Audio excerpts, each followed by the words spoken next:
प्रत्येक मराठी महिन्यात पौर्णिमा येते. पौर्णिमेपर्यंत शुक्ल पक्ष चालू असतो आणि पौर्णिमेच्या दुसऱ्या दिवसापासून कृष्ण पक्षाला सुरुवात होते. आजच्या व्हिडिओमध्ये मी तुम्हाला दर पौर्णिमेला करण्याची एक अत्यंत प्रभावी सेवा सांगणार आहे.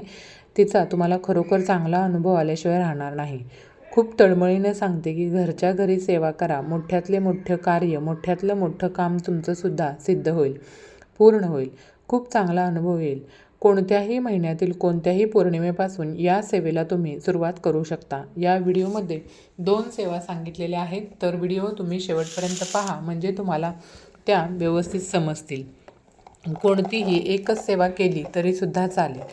ही सेवा जी आहे ती तुम्ही तुमच्या कुलदेवीसाठी करू शकता, देवी लक्ष्मीसाठी करू शकता किंवा अन्नपूर्णा देवीसाठी सुद्धा करू शकता. म्हणजेच काय, आपल्याला देवघरात स्त्री देवता असतात, तर त्या प्रत्येक स्त्री देवतेसाठी तुम्ही पौर्णिमेच्या दिवशी ही सेवा नक्की करू शकता. तर सुरुवातीला तुम्ही सेवा कोणत्याही महिन्याच्या कोणत्याही पौर्णिमेपासून सुरू करू शकता. त्यानंतर म्हणजेच सेवा एकदा सुरू केली की त्यानंतर येणाऱ्या दर पौर्णिमेला तुम्हाला ही सेवा कायमस्वरूपी तुमच्या घरामध्ये करता येईल. ज्यांना कायमस्वरूपी करायची की आहे किंवा नसेल, त्यांनी एक अनुभव घ्यायचा म्हणून साधारणतः 6 महिने सेवा करून बघा. त्याचं तुम्हाला काय चांगले अनुभव येतात ते सुद्धा बघा आणि त्यानंतर तुमची इच्छा असेल तर तुम्ही पूर्ण वर्षभर ही सेवा कायमस्वरूपी चालू ठेवू शकता. मी तुम्हाला हे सगळं का सांगते, तर याचं कारण म्हणजे बरेच जण फक्त व्हिडिओ बघतात आणि याचा काही उपयोग आहे की नाही, किंवा मग शंका घेतात की असं केल्यानं खरंच आपलं चांगलं होईल का. तर मी तुम्हाला इथे हे सांगू इच्छिते, जेव्हा आपण काही गोष्टी करून बघतो त्याचा आपल्याला काय अनुभव येतो, त्यानुसार मग ती गोष्ट आपण पुढे कंटिन्यू करायची की नाही हे ठरवायचं असतं. प्रत्येकाचे अनुभव वेगळेसुद्धा असू शकतात. आपल्या कुळाची आई म्हणून आपण तिची सेवा, पूजा करत असतो. पण नक्की तुम्ही दर पौर्णिमेला ही सेवा करत जा. व्हिडिओमध्ये पुढे जाण्याअगोदर माझी तुम्हाला विनंती आहे की तुम्ही जर चॅनलवर नवीन असाल तर चॅनलला सबस्क्राईब करा आणि हा व्हिडिओ खूप महत्त्वपूर्ण असणार आहे, त्यामुळं पूर्ण व्हिडिओ पहा. तसंच कमेंट बॉक्समध्ये जय श्री माता लक्ष्मी, जय श्री स्वामी समर्थ नक्की लिहा. माता लक्ष्मी तुमच्या घरी धनाचा वर्षाव करो. चला तर मग व्हिडिओला सुरुवात करूया. तर या सेवेचा नेमका विधी काय आहे हेही तुम्हाला मी या ठिकाणी व्यवस्थित समजावून सांगते. पौर्णिमेच्या दिवशी एक चिमूटभर कुंकू घ्यायचं आहे. हे कुंकू हळदीपासून बनवलेलं असेल तर अतिउत्तम, कारण हळदीपासून बनवलेलं कुंकू शुद्ध कुंकू मानलं जातं. जर तुमच्याकडे ते नसेल तर तुम्ही बाजारातून विकत आणू शकता, ते घ्या. शुद्ध कुंकू वापरण्याचा उद्देश हाच की या कुंकवामध्ये केमिकलचं प्रमाण अजिबात नसतं, म्हणून घरचं कुंकू वापरावं. आता इथं आपल्याला कुंकुमार्चन करायचं आहे, पण थोडंसं वेगळ्या पद्धतीनं करायचं आहे. तर त्यासाठी आपल्याला तांब्याभर पाणी, त्यामध्ये थोडंसं चिमूटभर कुंकू, गुलाब पाणी टाकायचं आणि थोडासा म्हणजे 1 वडी कापूर घेऊन त्याची पावडर करून त्याच्यामध्ये टाकायचे आणि ही सर्व पेस्ट बनवायची आहे. जे आपण कापूरयुक्त सुगंधित कुंकवाचं पाणी तयार करून ठेवलेलं आहे, तर ते पाण्याचं भांडं तुम्हाला व्यवस्थित ठेवायचं आहे. आता पौर्णिमेच्या दिवशी तुम्हाला लवकर उठायचं आहे. लवकर म्हणजे किती वाजता, तर बघा, लवकर म्हणजे पहाटे 3-3:30 वाजेपर्यंत तुमची आंघोळ झालेली असावी. त्यानुसार तुम्ही आता आधी किती वाजता उठायचं हे तुम्ही ठरवू शकता. यासाठी मी तुम्हाला दुसरा कोणताही पर्याय सुचवू शकणार नाही, कारण आपल्याला जर देवीकडून काहीतरी पाहिजे आहे तर ते आपल्यावर प्रसन्न व्हावी, तिचा आपल्यावर आशीर्वाद व्हावा असं वाटत असेल तर एवढा आपल्याला त्याग करावाच लागतो.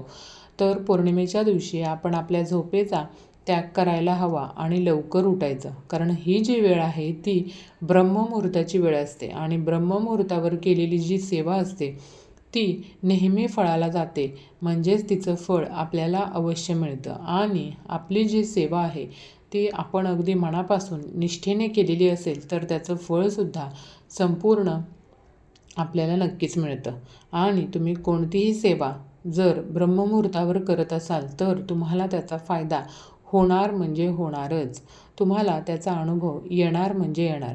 मग तुमच्या सुखाच्या झोपेचा किंवा साखर झोपेचा पौर्णिमेच्या दिवशी त्याग करा आणि पहाटे 3-3:30 वाजण्याच्या आत तुमचे आंघोळ झालेली असावी. आंघोळ झाली की तुम्हाला सर्वात पहिलं काम करायचं आहे, तुम्ही जे पाणी तयार करून ठेवलेलं होतं तर ते पाणी तुम्हाला एखाद्या चमच्यानं ढवळून घ्यायचं आहे. त्यानंतर तुमच्या देवघरातल्या सर्व देवी देवतांना तुम्हाला व्यवस्थितपणे स्नान घालायचं आहे आणि त्यांना देवघरामध्ये स्थापन करायचं आहे.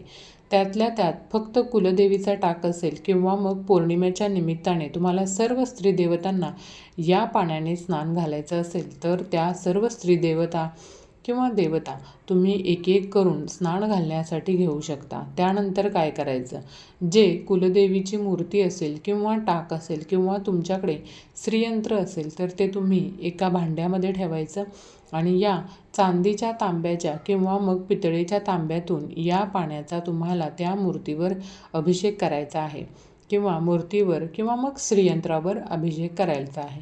जसं कुंकवाच्या पाण्याने म्हणजे कापूरयुक्त कुंकवाच्या सुगंधित पाण्याने देवी देवतांना स्नान घालायचं. स्नान घालत असताना एक अतिशय प्रभावी मंत्र म्हणायचा आहे, तो सुद्धा तुम्हाला या ठिकाणी मी सांगणार आहे. तर बघा, ओम श्रीं ह्रीं श्रीं कमले कमलालये प्रसिद्ध प्रसिद्ध ओम श्रीं ह्रीं श्रीं महालक्ष्मी नमः किंवा मग महालक्ष्मी कुंकुमार्चन प्रचोदया फट स्वाहा असा 108 वेळा मंत्र म्हणायचा आणि कुंकवाच्या पाण्याने स्नान घालायचं. तुम्हाला पहाटे 3 ते 3:30च्या दरम्यान करायचं आहे. याचं कारण एकच, तुम्ही जर तुळजापूरच्या देवी भवानी आईच्या मंदिरात गेला असाल तर तिथंसुद्धा देवीचे पहाटे 3-3:30चे रूप तुम्ही कधी बघितलं असेल तर अतिशय प्रसन्न रूप असतं. कारण त्यावेळी देवीचं स्नान घातलेलं असतं आणि देवी एकदम प्रसन्न मुद्रेमध्ये बसलेली दिसते. आणि त्याच वेळेस जर आपलं दर्शन झालं तर मग विचारायलाच नको, अतिशय चांगल्या प्रकारचा सुखद लाभ आपल्याला बघायला मिळतात. देवीचे तर रूप बघितल्यावर त्याच पद्धतीने तोच अनुभव घेण्यासाठी आणि भले तुमची कुलस्वामिनी तुळजाभवानी आई नसेल, दुसरी कोणतीही असेल, तरी मी तुम्हाला सुरुवातीलाच पर्याय सांगितला की कुलस्वामिनी, देवी लक्ष्मी, अन्नपूर्णा माता या सर्वांसाठी म्हणजेच या सर्व स्त्री देवतांसाठी हा विधी आपल्याला पौर्णिमेच्या दिवशी करता येतो. आता ही पौर्णिमेला कुंकुमार्चन सेवा तुम्ही नक्की करा. योगायोगानं तुम्ही पौर्णिमेला लवकर उठलेलाच आहात तर तुम्हाला ज्या काही पूजेच्या पौर्णिमेच्या सेवा असतील त्या करून घ्यायच्या आहेत तर त्यासुद्धा पौर्णिमेच्या दिवशी तुम्ही करून घेऊ शकता. तुम्हाला हा सुखद अनुभव घ्यायचा असेल तर ही एक खूप सुंदर असं वातावरण जे तयार होतं, तर तुम्ही कदाचित जर पौर्णिमेची सेवा तुम्हाला यापूर्वी माहीत नसेल आणि आता नव्याने समजली असेल, त्यानुसार तुम्ही दर पौर्णिमेला ही सेवा करायला सुरुवात करा.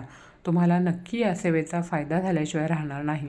या दिवशी उंबरट्यावर हळदीचं लेपन करणं, फरशी पुसणं, मुख्य दरवाजा पुसणं, गॅसची पूजा करणं या सेवा पौर्णिमा अमावास्येला आपल्या घरामध्ये झाल्याच पाहिजेत. आता दुसरी पौर्णिमेची सेवा आहे, ती सेवा खूप फलदायी आहे. जर तुम्हाला ही सेवा करायची असेल तर ती पौर्णिमेपासून 11 पौर्णिमेपर्यंत करावी. बघा, घरातील एका व्यक्तीने जरी महिन्याला फक्त 1 दिवस आणि त्या 1 दिवसाला फक्त तुमचा कमीत कमी अर्धा तास किंवा तुमचे 15 मिनटं, पण ज्यामुळं तुमच्या घरातील सर्वांना याचा फायदा होईल.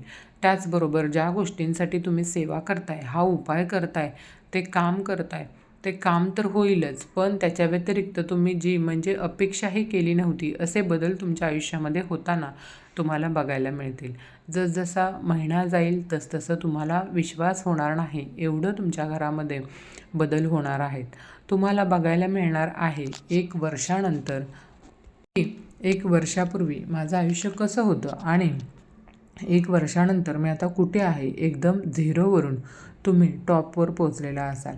पण शेवटी काय, विश्वास महत्त्वाचा आहे आणि संयमसुद्धा तितकाच महत्त्वाचा आहे. बऱ्याच वेळेला तुम्ही अशी परिस्थिती तुमच्या घरामध्ये असू शकते की मुलांचं शिक्षण झालेलं आहे पण नोकरी मिळत नाही आहे, प्रयत्न करतायत मुलं, 100% कष्ट करतायत पण त्यांना मनासारखा जॉब मिळत नाही आहे किंवा त्यांना हवी तशी संधी समोरून चालू येत नाही. तुम्ही प्रयत्न खूप करत आहात संतान प्राप्तीसाठी पण काही यश येत नाही.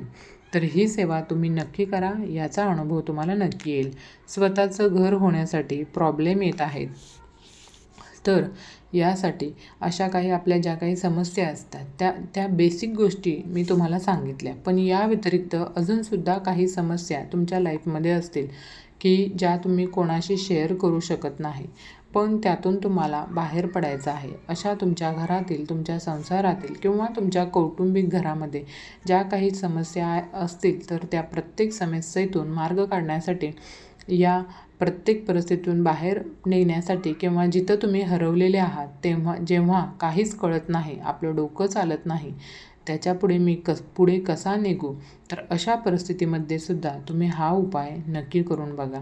तुम्हाला खूप चांगले रिझल्ट मिळतील. कोणत्याही महिन्यातील कोणत्याही पौर्णिमेपासून सलग 11 पौर्णिमा तुम्हाला ही सेवा करायची आहे. फक्त पहिल्या पौर्णिमेला संकल्प करायचा, पहिल्या दिवशी संकल्प करायचा. संकल्प हा फक्त पहिल्याच दिवशी आणि एकदाच करायचा असतो, परत परत करायचा नसतो. ही गोष्ट लक्षात घ्या. घरातील कोणत्याही महिलेने तुमच्या देवघरामध्ये कुलदेवतेची मूर्ती असेल किंवा कुलदेवतेचा टाक असेल किंवा कुलदेवतेचा फोटो असेल, तर पौर्णिमेच्या दिवशी सकाळी देवपूजा करताना जे कोणी देवपूजा करत असेल त्यांनी कुलदेवीच्या टाकावर किंवा कुलदेवीच्या मूर्तीवर अभिषेक करून घ्यायचा आहे. फोटोवर अभिषेक केला जात नाही, म्हणून फोटो स्वच्छ पुसून घ्यायचा. देवघरामध्ये जिथे त्याची जागा आहे तिथं ठेवायचं. कमीत कमी सकाळी पहाटे पण तुम्हाला 16 वेळा कुंकुमार्चन सेवा करून घ्यायचे आहे. कुंकुमार्चन करताना देवीचा मंत्र म्हणावा. ओम ऐं ह्रीं क्लीं चामुंडाय विचे. एखादी वेणी किंवा गजरा किंवा एखादं लाल फूल पौर्णिमेच्या दिवशी आवर्जून कुलदेवीला अर्पण करायचा आणि काहीतरी गोडाचा नैवेद्य दाखवायचा. खीर बनवली तर अतिशय उत्तम आहे, कारण देवीला खीर अतिशय प्रिय आहे. पण बाकी काही खीर करणं तुम्हाला जर शक्य नसेल तर तुम्हाला जे वाटेल काहीतरी गोडाचा नैवेद्यसुद्धा तुम्ही दाखवू शकता. सकाळी देवपूजा झाल्यानंतर तुम्ही ओटी भरली तरीसुद्धा चालू शकते किंवा दिवसभरामध्ये तुमच्या वेळेनुसार कधीही देवीची ओटी भरू शकता. ओटी भरण्यासाठी तुम्हाला संकल्प करून घ्यायचा आहे आणि त्याच्यानंतर ही ओटी भरायची आहे. कुलदेवीला मागणं मागायचं, मनातल्या मनात गोष्ट बोलायची की कशासाठी तुम्ही हे सगळं करत आहात किंवा माझ्या घरामध्ये सुख शांती राहू दे, आरोग्याची प्राप्ती होऊ दे, जे काही तुम्हाला हवं आहे ते तुम्ही बोलायचं. आणि हे ओटीचं ताट जे आहे ते आपल्या छातीच्या समोर सरळ येईल अशा पद्धतीने धरायचं आहे. आणि त्यानंतर ते ताट जे आहे ते 3 वेळा तुम्हाला तुमच्या कुलदेवीच्या फोटो असेल किंवा टाक असेल किंवा मूर्ती किंवा देवघराला हे 3 वेळा तुम्हाला स्पर्श करायचा आहे. आणि त्याच्यानंतर ही जी ओटी आहे जिथं देवघराच्या समोर जागा आहे तिथं कुठे असेल तिथे ठेवायचं. देवघराच्या समोर जागा नसेल तर खाली एखाद्या चौरंग किंवा पाट ठेवायचा, त्यावर ही ओटी ठेवली तरीसुद्धा चालेल. तर त्याच्यानंतर नमस्कार करायचा कुलदेवीला आणि ती ओटी जी आहे ज्या पौर्णिमेला आपण भरली त्या दिवशी तिथंच राहू द्यायची पौर्णिमा तिथी संपेपर्यंत. आणि दुसऱ्या दिवशी मग ही ओटी जी आहे साहित्य ओटीमधलं ते तुम्ही सगळं घरामध्ये वापरू शकता. तुम्ही ती साडी घेतली असेल किंवा ब्लाऊज पीस घेतलं असेल तर ते तुम्ही तुमच्या घरामध्ये वापरू शकता. तुम्ही हे सगळं साठवून ठेवा किंवा जेव्हा कधी तुम्ही कुलदेवीच्या तुमच्या मूळ पीठावर जाणार असाल त्या दर्शनासाठी, तेव्हा तिथं जाऊन देवीला या सर्व गोष्टी अर्पण करा. किंवा तुमच्या गावामध्ये एरियामध्ये कोणत्याही देवीचं मंदिर असेल त्या देवीच्या मंदिरामध्ये दुसऱ्या दिवशी जाऊन तुम्ही या गोष्टी निश्चितच अर्पण करू शकता. जर तुम्ही मूळ पीठावर जाणार असाल तर फळ वगैरे त्याच्यातले खराब होतात. ज्या खराब होणाऱ्या वस्तू असतात त्या तुम्ही खायच्या आहेत आणि वेणी गजरा काढून ठेवा. बाकीचं राहतं ते साहित्य तुम्ही साठवत चला. जसं समजा 2-3 महिन्यानंतर तुम्ही देवीच्या मूळपीठाला जाल तेव्हा ते देवीला अर्पण करून घ्यायचं आहे, असं तुम्ही निश्चितच करू शकता. किंवा महिन्याला मग तुम्ही देवीच्या मंदिरामध्ये अर्पण करून येऊ शकता. व कधीतरी वर्षातून एकदा जेव्हा तुम्ही मूळ पीठावर जाल मग त्या महिन्यातल्या पौर्णिमेची जी ओटी आहे ती तशीच ठेवा आणि जेव्हा मग तिथे गेल्यानंतर तुम्ही ती अर्पण निश्चितच करू शकता. जसजसं पौर्णिमा जातील तसतसं प्रत्येक पौर्णिमेला तुम्ही सेवा कराल, देवीची ओटी भराल, तर तुमच्या कुटुंबाच्या कृपेने तुमच्या आयुष्यात, तुमच्या कुलदेवीच्या कृपेने तुमच्या आयुष्यात, तुमच्या घरात इतकं बदल होतील ना की सुरुवातीला सांगितलं जसं खूप चांगले अनुभव तुम्हाला येतील. आणि हे खूप काही अवघड नाही आहे, साधी सोपी होती. तर बघा, आपण कोणाच्या घरी गेलो किंवा आपल्या घरी कोणी आलं तरीसुद्धा आपण अगदी सहजपणे त्या महिलेची ओटी भरतो. तर अशाच प्रकारे आपण इथं आपल्याला कुलस्वामिनीला महिन्यातून एकदा तिची ओटी भरायची आहे. बघा, ती फक्त तुम्हाला एवढं देईल ना की तुमची कुलदेवी, तुमची कुलस्वामिनी की तुमचं ओंजळ कमी पडेल घेण्यासाठी, एवढं भरभरून ती तुम्हाला देईल. अगदी खरं सांगते, तुम्हाला या सेवेनं काय दिलं हे मला कमेंटमध्ये नक्की लिहायला विसरू नका. आणि आजच्या व्हिडिओमध्ये बस एवढंच. व्हिडिओ आवडला असेल तर चॅनलला लाईक, शेअर, सबस्क्राईब नक्की करा. धन्यवाद. श्री स्वामी समर्थ.